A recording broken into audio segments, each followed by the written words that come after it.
Hey, it's me, Nalthazar, and today I want to share with you all my story as a player of Magic the Gathering Puzzle Quest, how I became a creator, and what my experience/influence is like as a creator. I have never actually had a scripted video before, and this one is. You'll actually see this video as a post in the forums.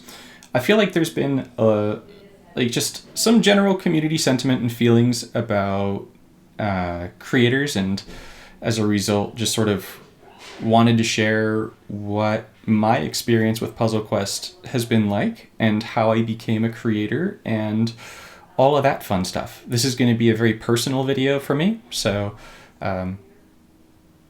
enjoy. I'll do my best to address this as the person, Michael, the player, Nalthazar, and the hobbyist/creator, Nalthazar. I started playing Magic Puzzle Quest about 8 years ago. God, that's such a long time.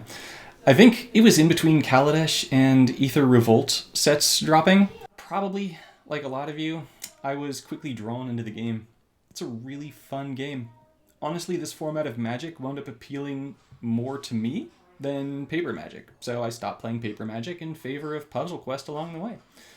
I've been a player who likes to win and who likes to try to be the best, and I was fortunate to find and get admitted to a top 10 coalition early in my player experience called Magic the Gathering Goldfish. I found friends and a community there. I'm still there to this day, 8 years later. My friends, Enzo, Axel, Jonathan, Deadpool, Bubba, Jim. I mean, God, I can go. I've been there for a long time. There's a lot of people. Beckless. I'm going to miss people if I just keep naming them out, so I'm going to keep going. As my collection grew, my ability to achieve top scores in events increased, and as I grew more confident with the game and my decks, I started to post them in our socials before events with explanations to help our players to try and earn top scores as well. As I got more feedback from my community, I started to post more decks beyond just what I was using for coalition events. Sometime after War of the Spark released, I created a really cool deck with God Eternal Bantu, and someone from my coalition wanted to make the deck themselves and also understand how it worked, as it was kind of a tricky deck. They asked if I could just post a video clip of the deck in action, and so I screen recorded it and tried sharing it in our social app Line. However, it didn't work. The file was too large. I tried finding ways of posting the short clip and ultimately decided on making a YouTube channel so that I could upload the video and share the link. To my surprise, the video started getting more views than there were people in my coalition. Having people watch and talk about my decks was exciting and unexpected, so I tried making another video. The second video did even better than the first. That video is actually the first video on my channel at present. Some of my older videos aren't there anymore. But that's a story from another time. Anyways, second video did even better than the first, and some people started asking for more videos. There were no real successful Magic the Gathering Puzzle Quest creators of any kind at the time, and the more videos I made, the larger my community became. I joined the Power 9 group Discord and even hopped around coalitions and made some more friends as I went. I've made friends and acquaintances along the way outside of my coalition. So many people. I can't name all of you, but, players like Cydrix, Bongo the Grey, Julie, Jay Sabaton, Terry, Bruce, Gaussmaster, Main Loop, Andrew, Ambery. There's so many. There's so many of you people who have taken the time to watch my videos, chat with me in Discord, DMs, support my channel, you name it. There's a lot of you. I can't name everyone. It's been, oh my gosh, like 7 years? 7 years. Anyways, the list goes on. I'm sorry if I didn't add you to it. I've met so many amazing people along the way. The immersion with the community and the making of videos lit a fire in me. It was so exciting. At the time, I was a teacher, and the way I was making videos took skills from my profession and from my hobby and put them together. I made so many videos, and each one lit a fire for me to expand and make more of them. To date, I have 504 videos published to my YouTube channel. Man, it's so many. There are more than that are private, unpublished, or posted to other places like my Patreon. I really should put more videos on my Patreon specifically, but me being first a father and a husband, and then a teacher, and then a magic enthusiast, I wanted to make sure that my channel was something that anyone could watch. And as a result, all of my videos have been family friendly. And I try to embody that in the way I speak with the community as well. I think that's really important. Even in my Discord. As my channel started to pick up steam and more people were subscribing and watching my videos, I had an idea to expand my channel. I created a Discord and sent a message to the community manager from D3Go. I tried reaching out to Brigby. Goodness. That name is a blast from the past. Do any of you guys remember Brigby? Oh, geez. Anyways, he was the old community manager in the forums. And I reached out to Brigby to see if D3Go would be willing to partner in some way with my channel. I really didn't expect anything, but you miss all the shots you don't take.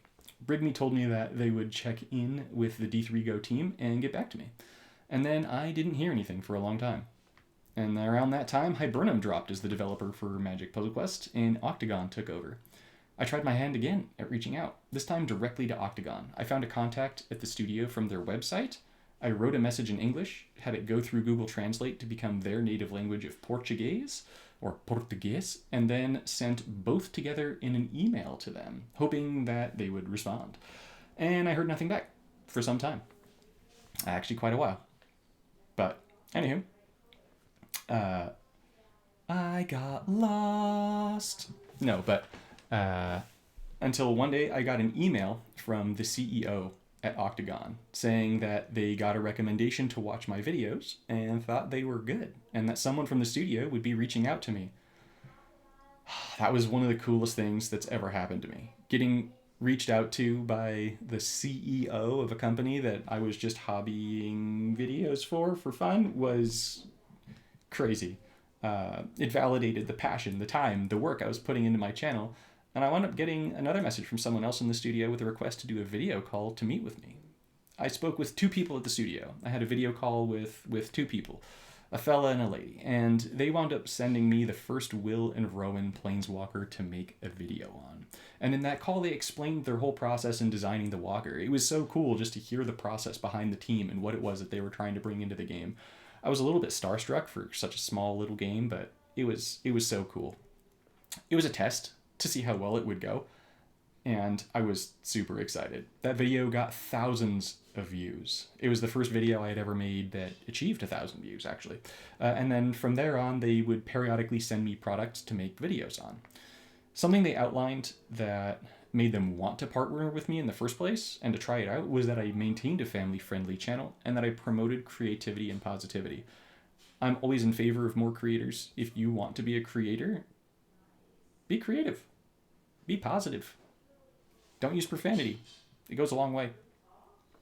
Anywho, a concern of mine really early on when they started to send me products is that they would request that I would positively review products that were not good, or that I would feel compelled to review in a positive light because they were supporting my channel. And honestly, I was super relieved that they actually just wanted me to be giving my honest opinions on the content and not just promote things that I didn't believe in. They weren't looking for a yes man, but someone to honestly promote the game. They held that stance until their final day as the developer of Magic Puzzle Quest, and then when Webcore took over, they maintained that stance. I was honestly ready to drop the partnership with Octagon and then again with Webcore if I had to lie about the products. I have a very strong moral compass code, and I really don't believe in lying for gain. I proceeded to keep making videos, highlighting the things that I thought were really cool and expressing a lack of enthusiasm for the things I felt were subpar. To this day, my videos reflect how I honestly feel about the content I'm producing the video on. I give my honest take on cards, walkers, mechanics, bundles, events, and more that I'm ultimately making videos on. Some of them are going to be positive, and in others I try to provide constructive criticism. I really dislike being negative, so there were a lot of products that were sent to me and I received that I just didn't make videos on. I didn't feel very comfortable making these Debbie Downer videos that were different from the general tone and theme of my channel, and it took me some time to become comfortable with that. I didn't want my channel to become a negative space, especially with how the forums were and still are. Toxicity is absolutely not the way to me. I wanted to focus on the parts of the game that I was passionate and excited about, and so the bulk of my content focused on that. As a result, my channel had an optimistic and excited tone, even during turbulent times for the game. It took me some time to learn to become comfortable with making reviews on products that I didn't particularly like, and how to convey my criticism as constructively, honestly, and respectfully as I could. I wanted to be true to my opinions and beliefs, but I also wanted to be polite about it. It's important. This game has always been a game to me. It's something I play for fun. I want to focus on what makes it fun. I want to showcase the things that make me want to keep playing. I hope my videos reflect that. I really do. A lot of the cards and most of the walkers in the game are really cool and fun to play with. The more cards you have, the more you can get out of them, and also the more you're going to get out of the walkers as well. Being sent a lot of the walkers, and more recently the exclusives, has enabled me to experience a lot more of the game than I would have otherwise been able to. I personally can't afford to be a whale or a dolphin in a game. I imagine that many of you are that way too. When I review a bundle, I do my best to state if I think it's really worth getting, either for money or waiting for it to enter the vault for in-game currency, crafting it for orbs, or just completely hard passing on. I absolutely say that there are a lot of things that are really cool, because they are. It's a fun game. It's a cool game. But that doesn't justify spending money for a lot of people. I do my best to toe that line, and I love getting to test out new things and play the game. I'm a player, just like you guys. Shortly after Webcore took over, they opened a Discord to be able to more easily talk about the products they were sending to me and some of the other creators. I emailed with people with Octagon, back when they were in control, and I actually had a friendly Discord chat with one of the guys from the studio as well. That private Discord chat was with a lone fellow, and we rarely talked about the game. It was a friendship. We talked about trips, families, hobbies outside of Puzzle Quest and work, and I now have something like that brewing with someone at Webcore too. The group Discord chat with Webcore is almost entirely about the cards, the walkers, and the spoilers they send to us. We try to ask questions about things that we're not supposed to know, but the response we always get is redacted. Ah, man, I think that's my least favorite word now, honestly. I just roll my eyes and kind of chuckle because it cracks me up. The things that I know as a player and the things that you guys know as a player are pretty much identical, honestly, actually. I know that that can be kind of hard to believe at times, but I really don't know that much about what's coming beyond what you guys know. I mean, I get to see my spoiler cards before you guys get to see my spoiler cards.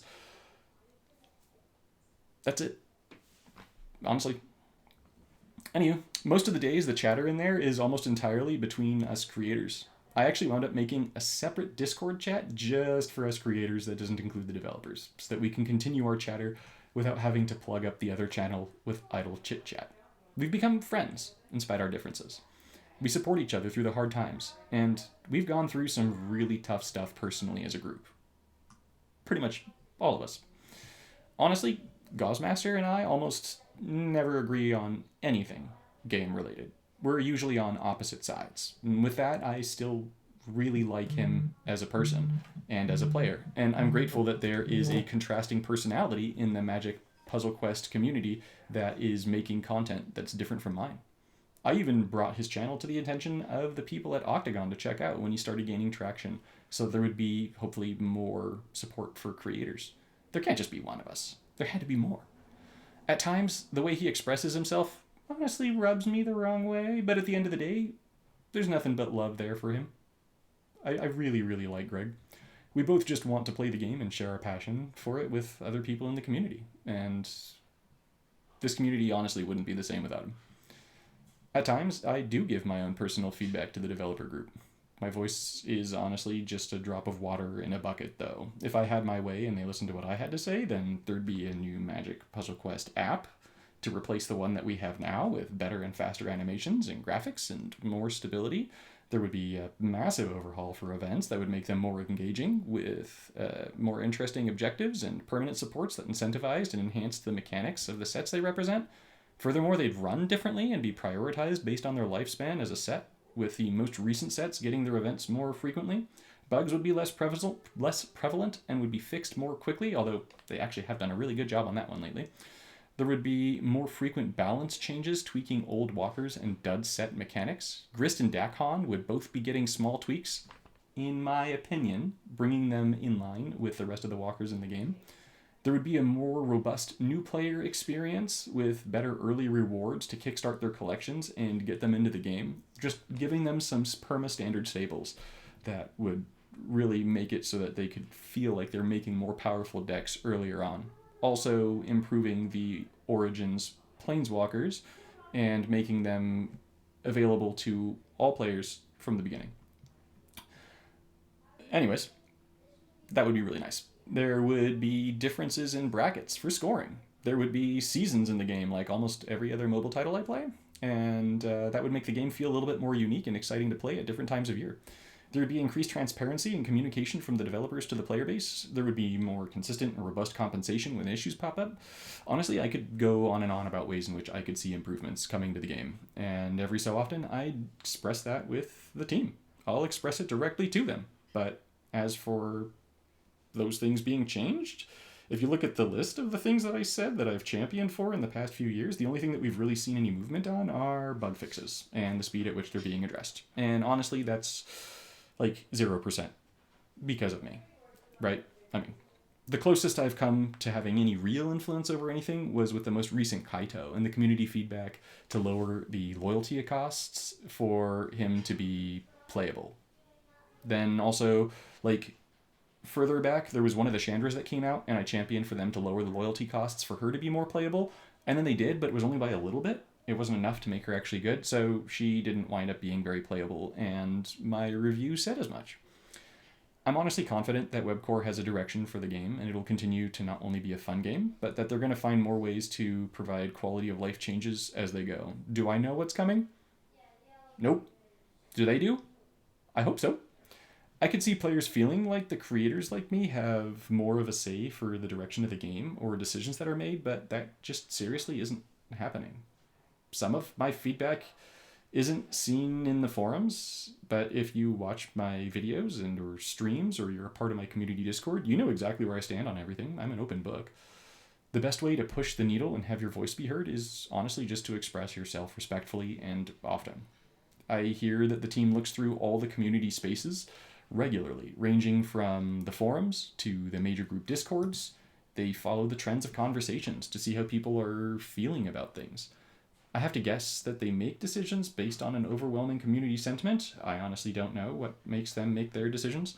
At times, myself or another creator might direct their attention toward a topic that's being discussed by many people to make sure that there's awareness of what people are saying, but I mean, that's it. If you want to be heard and you want your opinion to matter, be respectful and make yourself heard.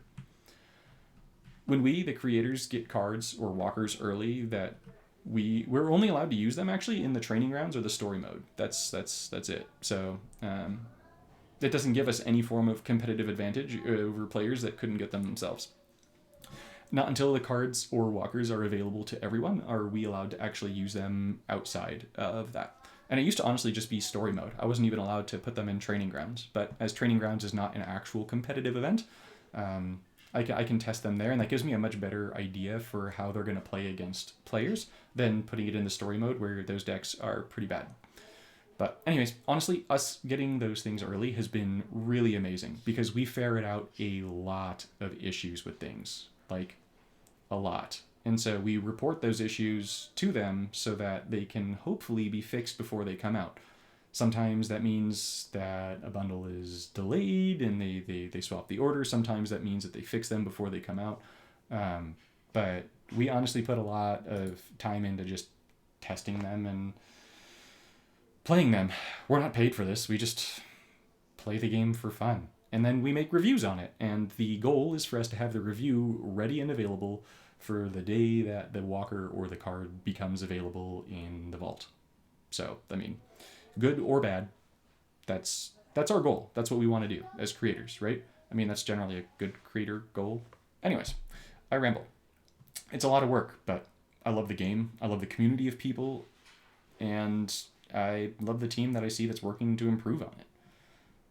So, at the end of the day, I'm one of you. I'm one of the people who plays the game.